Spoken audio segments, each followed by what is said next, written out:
1,850 po na magsasaka sa San Nicolas, Pangasinan na hindi nakatanggap ng rice seeds sa nakaraang distribusyon na nabigyan na. Para sa detalye, nagbabalik Idol Matthew Pacheco.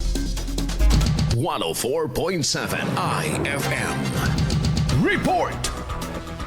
Mahigit 2,850 na magsasaka sa bayan ng San Nicolas, Pangasinan ang nakatanggap na ng hybrid rice seeds mula sa Department of Agriculture matapos hindi maisama umano noong nakaraang taon. Sa tala, rehistrado sa ilalim ng Registry System for Basic Sectors in Agriculture o RSBA at Rice Seed Monitoring System o RSMS ang mga magsasakang hindi nakatanggap ng Certified Inbred Rice Seeds noong 22 ng Desyembre noong nakaraang taon. 3 uri ng hybrid rice seeds ang pinamahagi, kabilang ang NK5017, Habilis at NKS6003 na itinuturing na nagbibigay ng mataas na anay at resistensya laban sa sakit. Ayon sa lokal na pamahalaan, pinatataas nito ang produksyon ng palay at pinabababa ang gastusin ng mga magsasaka sa bayan. Kasama mo mula rito sa IFM Dagupan. Ako po si Idol Matthew Pacheco. Tatak, IFM!